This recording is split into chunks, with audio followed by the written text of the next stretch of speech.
everybody. I'm Regie Routman, and sitting next to me is my beloved colleague, Kathy Champeau, and we are both here together to talk about crucial conversations that we need to be having, all of us together, on teaching, learning, and also living. We're going to be doing a series of these. There'll be at least one or two more, depending on how everything goes. But about, I want to tell you just kind of the general topics that we'll be talking about, and then I want to introduce Kathy, and she's going to introduce me. We want to be comforting voices for you in very uncomfortable times with everything, all the catastrophes, environmental, the fear that people have, the homelessness, the hunger, just teaching how, difficult it's become. And what are the things that are most crucial in literacy teaching and learning? And curriculum is conversation, and maybe more than anything, because this is so important to Kathy and me, is bringing the joy back into teaching and learning for ourselves, for our students, and building trust, which perhaps is right at the top of the list. We have not scripted what we're doing. We've had many conversations about this. We don't rely on programs, although we might use them as a framework for a short period of time. We're both highly knowledgeable because we've studied a lot and met with colleagues often. So we don't know exactly the order that we'll be going in because we're having an unscripted, no AI was used in our planning. So let me introduce Kathy, and she's got a lot of academic stuff behind her. I'm not going to spend a whole lot of time on that, but when I decided that we needed to have crucial conversations going on, Kathy was one of the very first people that I thought of because of her brilliance, because of her advocacy, because of her sincerity, her deep caring, emotionally and morally and physically and academically about kids, especially the ones that don't do so well in school. She has been a force more than most people know. I met her. I think I was keynoting or speaking at Wisconsin Reading, where I met her for the first time and realized how she was the center of everything important that was going on in Wisconsin Reading. No, that's true. That's true. She's a former, she won't tell you this, past president of Wisconsin Reading. And right now, she is the Wisconsin State Reading Association's legislative committee chair. And what that means is she has been a force, local, state, and nationally, for literacy. Her advocacy efforts, her protest efforts have been amazing. She was a adjunct professor at University of Wisconsin Milwaukee, and she focused her teaching on how do we serve the hardest to reach students, not just the lowest performing students. It's not as simple as that, but how do we really see students and make sure that they are leading literate lives and happy lives. Um, she said to me in an email, and so I want to quote from that, my wish for all teachers is to have the same opportunity that I had to experience an utterly joyful, productive, life-changing, and fulfilling professional career. She has authored with Peter Johnston, amazing book. If you don't have it, you're going to want to get it. Engaging Literate Minds. Oh, sorry. Engaging Literate Minds, Developing Children's Social, Emotional, and Intellectual Lives K through 3. And I just want to read you one line from the book here. For us, and she's talking about she and Peter Johnston, schooling is not just about developing individual children's intellectual and social abilities. It is also about expanding their moral development and building stronger communities. And this book, perhaps more than any other, um, I would add to it Peter Johnston's book Choice Words, which is now in its second edition, gives teachers the language and the strategies so that you can reach all children, especially the ones that aren't seen by teachers often. So, Kathy, I have loved planning with you and learning from you, and you are the colleague that I've been looking for because we are so alike in terms of our beliefs, and we've had great conversations. So I'm thrilled that we are able to do this today and after today as well. Thank you. Oh, Regie, thank you. Oh, that was an amazing introduction and oh, very generous of you. And for many of us here today, Regie really needs no introduction for many of us because she has been the source of nourishment, professional and otherwise, for a very long time, for generations, actually. And some of you, though, are discovering her for the very first time. You have that joy. And also, some of you have the joy of rediscovering her through her books, through her advocacy work. And one of the reasons why she, I believe, has sustained over time is Regie is the quintessential teacher, the quintessential teacher leader, and teacher advocate. In Hmm. fact, she was one of the inspirations for me in my advocacy work. I have to tell you just a quick little story.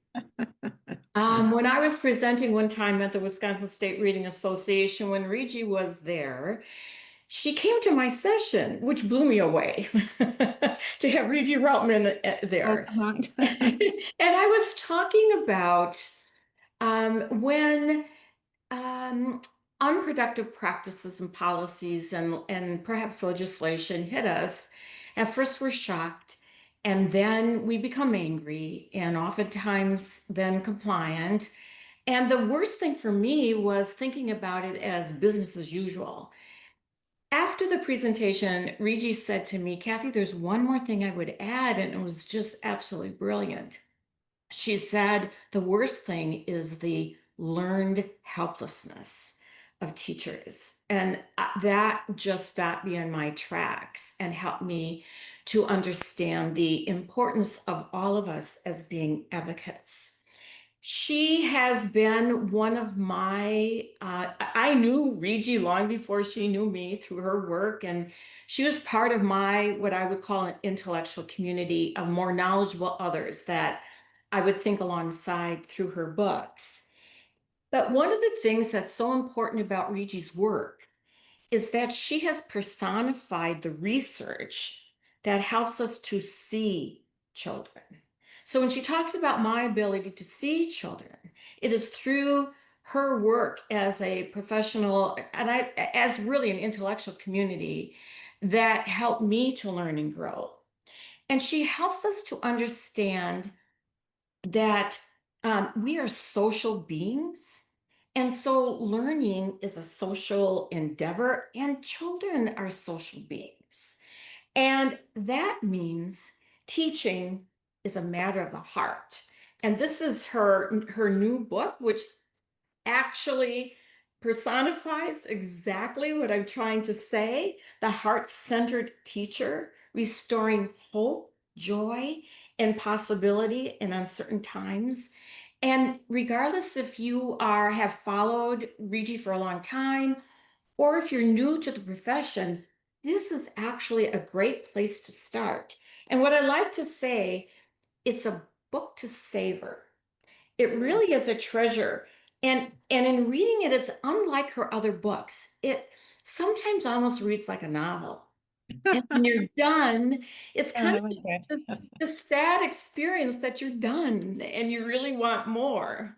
But what's so brilliant about it, it is also clearly not only a matter of the heart, but she's brilliantly woven in the research and the evidence-based practices that helps us professionally. So while this is a professional book, it is unlike her others. Her others are equally brilliant, but this is just different and a great place to start.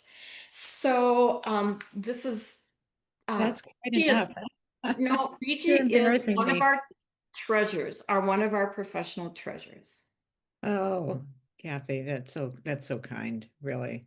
way too kind. What I was thinking about was, which is one of the reasons that I admire you and value you so much as a partner. It's an intellectual experience. We have to know what we're doing, and we can't just make it up as we go along. And both of us, we're well read professionally. We're both writers, and we try really hard to have an intellectual community and invite other people into it. Um, so thank you for that. It, That was and if very I could kind. just add one, I think what's really important and what was very important in my professional journey was to understand that I needed to take control of my own professional learning, that Mm. my district and a K-12 district, they do not have the capacity to develop each one of us into the professionals that we need to become. Mhm. And so that was really important to me. So I knew that this intellectual community I needed to create for myself. Absolutely. Yeah. And why don't you talk a little bit about, which we were just deciding right before we met. We did a lot of planning, but not scripting anything. But I think this will be interesting for people who don't know us or who don't know us this way. You were mentioning to me that there were three pivotal times or events in your life that shaped you as a teacher and an educator. Talk about that, and then I'll talk about the same thing because I think I started out not knowing anything, you know, and to I become can agree. I'm going to put it in quotes, expert has been years and years of study and experience, and then transforming those experiences into the classroom based on research. We don't, we're not just, and our own research, teachers as Mhm. researchers, right? Right, right. Oh, that truly is a huge part of my professional life, Yeah, is understanding the informal action research that I was actually doing and not really aware. I yeah. was just doing it. I'd like to just start with a little quote from Anne Frank because I'd like to, this is the tone with which I hope these conversations will unfold. And then I'm going to modify it just with one word because we know how language and just one word can change everything. Anne Frank said, "What a wonderful thought it is that some of our best days of our lives haven't yet happened." Mm. And what I'd like to insert into that is, what a wonderful thought it is that some of our best days of our teaching and professional lives hasn't haven't yet happened. I love that. That gave me chills. So Did. I'm It gave going me to chills. So I'm going to talk about, you know, earlier when I was really young, and I think this came out of exasperation on my parents' part. I was the kind of kid that could always see, I could see a problem and I could talk about it and why isn't it this way and why is it that way? And so I think maybe I was a little annoying to my parents in pointing out the problems. And at one point they said to me, "Kathy, if you're going to point out the problems, what you also need to do is help think about what the solutions might be and how you, and this is the important part, and how you can become part of that solution and that problem solving." And so that set me up as a problem solver and Wow. as agentive while I didn't even know it. Yeah, that's It great. it made me action oriented. So that at a very young age, I was in elementary school, set me on my journey without even knowing it. But then And the and you second, have talked to me about the fact that, by the way, we agreed we would interrupt each other. So yes, yeah, we're not getting absolutely. rude. I can get on a roll.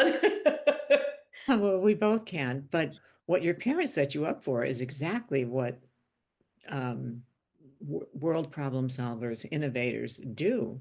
They don't just identify the problem, they go on and say, try to find the solution.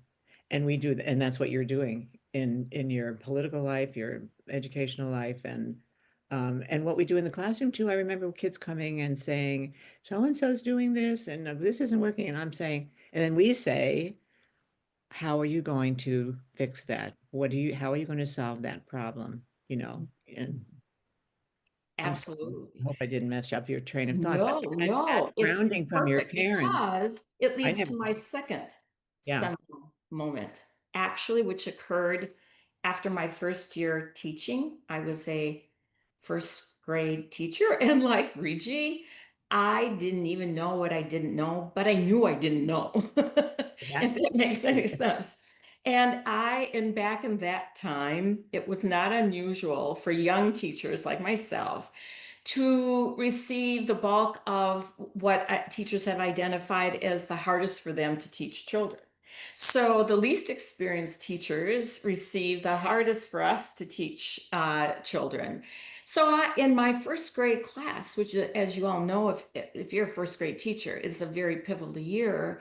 At the end of that year, I was really sad and quite upset because I recognized that several of those first grade youngsters really weren't much better as a reader than they were when they entered my classroom. And that bothered me. And it was one of the last days of school when the children had gone home. We're all cleaning up our rooms. And our curriculum director came around and stopped in my room and he said, "Well, hi, Kathy. Hey, how was this year?" And I was a little sad. And I said, "Well, Don, it didn't really go well for all of my kids, and it's really hard for me to acknowledge that." And his response to me was, "What are you going to do about that?" Instead of, spinning his wheel and thinking about, what kind of supports, what he's going to do for me, he did what my parents did. Yeah. And he said to me, "Well, what are you going to do about that?" And that statement was the propulsion for the rest of my career. I thought, I've got to get on the ball here. I've got to take more classes. And that's what really propelled me to go back and get my reading teacher license. Mhm. Well, you were committed to these kids. Yeah, absolutely. The I don't know if you want me to tell my third Yes, seminal, absolutely. okay, which is kind of leads to the books that I've written, the work that I've done. And one of the things in Regie's book that's a suggestion, and it's a brilliant suggestion, and one that I've never thought to include in any of my writing or any of my presentations, is when she said, "Create relationships with these big known, well-known presenters that are more knowledgeable, others that can help us." And she talked about in the book how she did it with Don Holdaway, the Don Holdaway from years ago, how she established this relationship. Go ahead, show I have that. to show you something. I have this on my desk. That's Don Holdaway. And he was my most important mentor. How weird that I have it right here. I don't have any other pictures right here. I didn't know you were going to mention him. Yeah, Well, that was a that is actually um, fantastic recommendation. And you need some agency to do that because you know how, when you're confronted with a famous person, how one tends to clam up.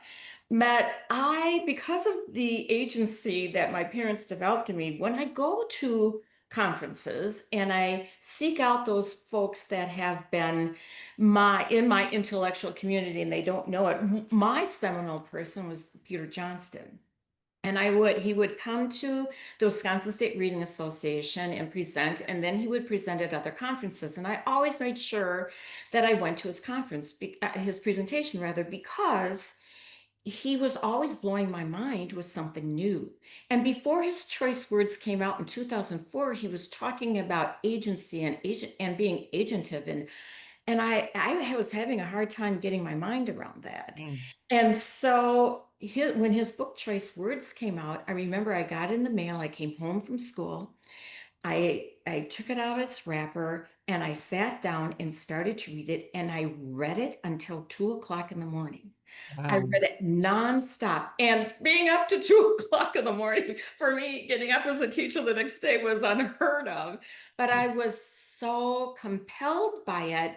And I thought, oh, I better put it down and read the next chapter. But every chapter helped me to know what I could do the next day and how my language, which is the one strategy that we all share and have in common that can change teach students' lives and teachers' lives, was like right in front of me. So that book then I took to school. I said, you've got to get this book. I took it to my principal. I took it to my colleagues and I said, you have got to read this book. And it became our book study book. And every time a new teacher entered our building, they were given this book. And we even had a parent study around that book about how language can change our lives, our children's lives. And so this one question then propelled the work that I wrote with Peter about uh, in Literate Minds. And what I wanted to know, and what the teachers I worked with wanted to know, is how do we live this book in our classrooms? Mhm. That was our question that propelled us forward. Right. Well, that question, what are we going to do about it, is especially um, vital now for, everybody. If you are living and breathing in the world, in this country, in the city or town, rural area, big city, it's a very difficult time, Mhm. politically, emotionally, and that's really all over the world right now. So what are we going to do about it? Is is the question. And also that's the question, we'll talk about this on another conversation. How do we bring that question to the kids? Like, our lake is polluted. What are we going to do about it? You know? Um, Oh, if I could interject, that is one in the book. There's just this one little episode of I was actually in Lori McCarthy's classroom. She was a multi-age first and second grade teacher, and she was brilliant in helping kids understand the power of their words and their written word, and in what they were writing. And there was a situation in the lunchroom where, when you get little kids together, it gets chaotic and they get rambunctious and things happen. And so the principal's decision was the kids were going to come in, and instead of choosing their friends to sit with, they were going to have assigned seats in the lunchroom. And I thought to myself, oh, how awful. But there was nothing I was going to do to change it. Well, these kids were talking about it and they were so upset about it, and one little girl, Ariana, stood up and was talking about, well, if we do nothing, nothing will happen. If we do something, something might happen, which propelled them to write a letter to the principal. But early on, Having that sense of agency. mhm. Yeah. Yeah. That's and your parents raised you with that. Mine didn't. Mine was like, you're going to go to college to find a husband, and I did really well in that department. Oh, and by the way, teaching or nursing is a nice thing to fall back on. There was no discussion about intellectual. The first thing my father said to me when I came home from college was, "You're different." And I said, "In what way?" He said, "You're intellectually curious." Well, that was a great compliment, right? Yes. But that didn't come from my family. It was the expectations of what I would do with my brain. There really weren't any. It was just, I was going to be like my mother. Let me talk briefly about my pivotal experiences. And I think it's really important that we're starting with story. Um, the Heart Center teacher is grounded in story. And all the work that I, have done in schools in my residency work is always grounded in story, bringing in stories of my life, bringing in wonderful picture books, full-length books, really, really important. Um, and so the three pivotal moments for me in my teaching, I was teaching in a school district in Shaker Heights. I was teaching at a Moreland school, and 50% of the first graders were failing to learn to read after the first year. I was a reading specialist, and I was pulling kids out. I was a full-time reading specialist for a half hour, and we were doing phonics. And you will be surprised, but Kathy and I are old enough to remember this. That was my main education in college. I knew every phonics rule. Wasn't anything really about reading comprehension, but I was a great phonicator. I knew every diphthong, every exception, and that didn't help very much. And I knew that what I was doing wasn't working, but I didn't know what to do about it, right? And I knew that um, my two kids at home, my husband and I were reading to them all the time. They loved books, they went to libraries. These kids weren't having that experience. And so I was thinking in my mind, what can I do about this? And especially because everybody accepted the fact that the kids weren't doing well. That really bothered me. The school was, I would say, over 95% African American, low economic. But we had other schools in the district that were in wealthy neighborhoods. So And that, that was not again, uncommon. in my head, That I was was, thinking that, and I didn't know you, but what am I going to do about this? This is not acceptable. And also, nobody cares. It seemed like that. Oh, the white community, the overwhelming white community. So I wrote a proposal, and I say this to teachers who haven't written anything. I always say, they say everything's been said, and I say, no, your story in your voice has not been told, and we need to hear it. And, because teachers were not confident. I mean, I didn't see myself as a writer, certainly. But I decided I had to do something, and I wrote a proposal that I called First Grade Book Flood. And it was modeled on what was going on in Australia and New Zealand. We flooded a first grade classroom with books, and big books were just coming in from Scholastic and from Australia. And all the writing we did was journal writing, it was their own stories. And we had, at the end of the first year, we had parents in the classroom. We did a lot of shared reading and writing. It was a joyful place. And the reading scores were on exceeded everybody's expectations. We didn't use any commercial texts, which is what they were using. And that was my first. And then I decided um, I'm going to write a book. And people were saying, well, who are you? You're just a teacher. What do you know? And I thought, yes, well, I to got to teach. try. And so I wrote a proposal and I did write a book. And that was very life-changing because then I realized the power of the written word and have used that power to teach other kids and teachers. There's power in your story and your experience. And that book went on to become a bestseller. Um, I would say I'll just mention one other pivotal experience. Um, my, it's hard to talk about, but I want to be transparent, and I have written about this in my book. Um, our daughter Elizabeth, died when she was 25 years old. That was very brutal, difficult time. If those of you that are parents, or even if you're not, to lose a child is very, very terrible. However, um, what saved me, and this is really important, was that um, I went back into the classroom sooner than I was ready, and it was the children where I could lose myself because they didn't know what they couldn't do. They loved listening to my stories. It was about my cat and about my cooking and about growing plants and during that time I forgot my pain. I was really just like in an altered universe, and it was the children. It was the children that did it. They didn't know that. They didn't know that I had just had this very big loss. But they saved me. Honestly, that is the truth because knowing that I could do something for other people and not just be thinking about my grief was very healing and very important. And it set me on a path of that the work that we do really matters because the work that I was doing, even when I was sad, brought me joy. And so it was as I began to realize that you can have joy in the midst of your sadness. And that's a very big thing because there's a lot of sadness in the world right now. But those moments of joy, and so much of that comes from the children, the teachers would say to me, I've been working in school for a whole week, what I called a residency. And they would say, I didn't know Darian could do that. And I said, well, you know, I didn't know that he couldn't.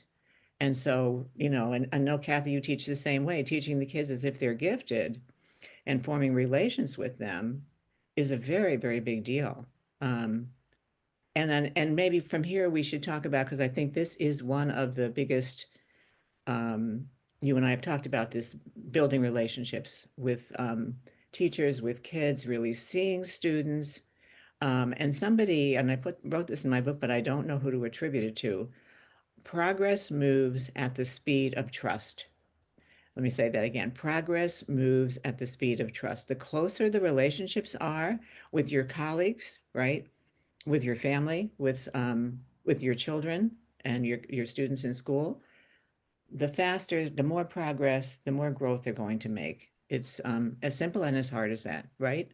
Right. In your book, that your latest book, The Heart-Centered Teacher, Mhm. toward the end, you mentioned the three R's, which are not reading, writing, and arithmetic, but you three words which are really critical and sums up what you said: responsiveness, relevance, and relationships. Yeah. So if teachers focus on what it takes to be responsive, what it Hmm. takes to be relevant, and what it takes to build relationships. That's really important. And the other thing that you said that I really want to highlight for all people here that may be listening today and in the future is you matter. Hmm. Your thinking matters. That's what enables you to be responsive. And your kids matter, and Right. their thinking matters, which is what helps you build relationships and find relevance and how they find relevance. I just And wanted to add that. we're going to show our audience how we do that. How do we um, set up the classrooms and teach kids so that they know that um, you know that their lives matter, that their thinking matters. And so we have to make school, I think, a sanctuary. I've written about that. Uh, Mhm. School was a sanctuary for me when I was teaching after my daughter died. Um, so it needs to be for some of the students, it's the one safe place that they have, right? If they're homeless or And it's transformational. The teachers, if I could just interject, yeah, yeah. Regie, the teachers that I worked with to write this book, actually, the children in their classrooms are transformed. And I can say that because I have a witness to it.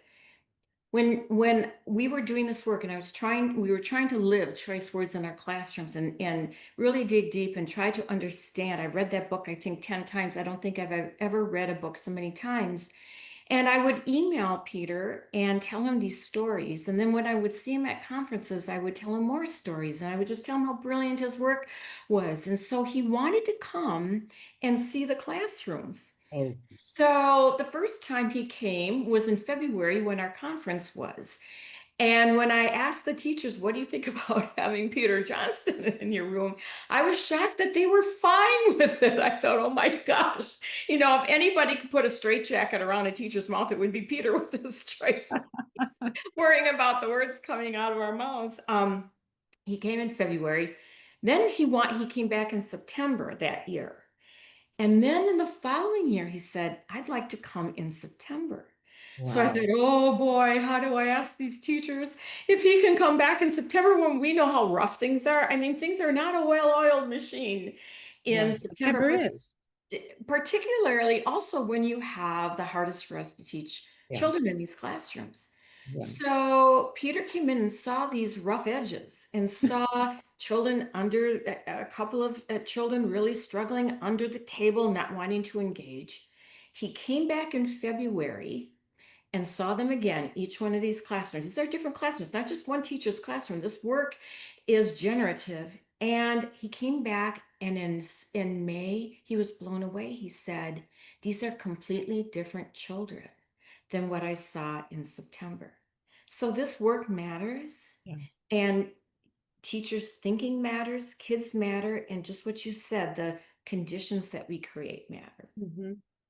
Okay, we know your attention span is limited and that an hour is probably too long to be sitting. So I would say we have about 5 minutes, Kathy, Mhm. um, to bring this to conclusion. But this is just the first of a few that we'll be doing. Um, I will we'll get the word out to you. I'm not sure how yet, but we will. Um, but I want you to think about, and I changed my mind, by the way. I was going to read you something, but I changed my mind, and Kathy and I have left out a lot of stuff that we had planned for today. And one of the things I want you to think about is don't worry about covering stuff and that you didn't get this particular lesson in. Just do what you're doing and do it well. Less is more. Mm. Also, I would say you're going to be, if you are watching this video, which we may subtitle a tribute to Peter Johnston, and his work is that important. But think about how you can make the classroom our classroom. Don't do all those bulletin boards, which take a lot of time. Save at least half of them. Kids, this is our classroom. How do we want it to look? Including furniture design, including, uh, what we want the cafeteria to know about our food preferences. I don't know that you, and then maybe, bring that into a study of nutrition and good food. But you want to start with a personal story like we did, and make it and go into then have a read aloud ready for the very first day, several of them, right? Um, and having the kids see themselves as co-teachers the first day. Forget about setting up the rules the first day. You want them to go home, right? That first day of school, that first week of school, and say, "Wow, I'm not the only teacher. My teacher's not the only teacher in our room. She thinks I can be a teacher too." And we'll be Can talking. I interject that that's exactly what the teachers do in Lori McCarthy's classroom? Yeah, First day of school, I was there, and she says to all of them, "You are all teachers." And yeah. their body language changes. And she Mhm. finds ways for that to happen. She doesn't just say it. And when they were lining up to go to lunch, one little boy turned to the other one and said, "Oh, this is the first day of school, and I already taught somebody something." And the other Oh, little that's boy, who was in wonderful. second Love grade, that. said, "I Mhm. told you you were going to love this classroom." Oh, I love that. Well, I'm gonna tell a similar, very, very short story, and then you do your little thing at the end there. But I had a similar story to that in a school that I was working in. One of the lowest performing students, oh, and everybody knew him. Um, and he just struggled with everything in school. Um, he had the same teacher in fourth grade that he had in second grade, and I happened to be in both of those classrooms because I was working in this school in this district for several years. And when I saw him as a fourth grader, I interviewed him, and he was completely different. He was confident, he was a reader, he was a writer. And I said, "What happened, Owen?" And he said, "I can't do it, went to its grave. I can do it, rised up." And I love that. We can't do it if we can't run that fast. We can't do it if we think we can't do it, right? Yes. Oh, that's perfect. That's a perfect segue into what I wanted to be one of the last things that I just shared with the group. I love the poet Kwame Alexander, and I was at the library and I happened to see a book of his that I hadn't picked up yet. And I was caught by the title, and the title is Say Yes. And it says the subtitle, Find Your Passion, Unleash Your Potential, Transform Your Life. And should I read the poem now, Regie? So there's a poem in here that I just love. And he says, to dream of a world, don't just watch the sky, soar.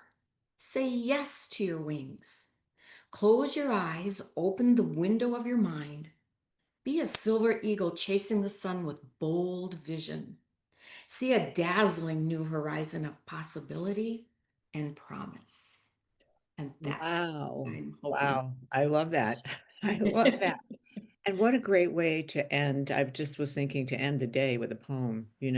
Poetry is so wonderful, reading and writing poetry. That was beautiful. Thank you, my friend. So we will see you next time. And Yes. I want to give a special thank you to Matt Renwick because neither Kathy or I are great on One technology. of the Wisconsinites with me, Matt, was Thank you, Matt. wonderful. So he's doing the reporting and he's going to make everything look beautiful. And then we will see you again. So have a great first week of school. Relax, do less, and just try to get to know your kids, And find joy. and find the joy. Yeah, absolutely. Thank you, Kathy. It was great to Thank be you, Regie. together. It is. It's awesome. Thank you so much. Okay.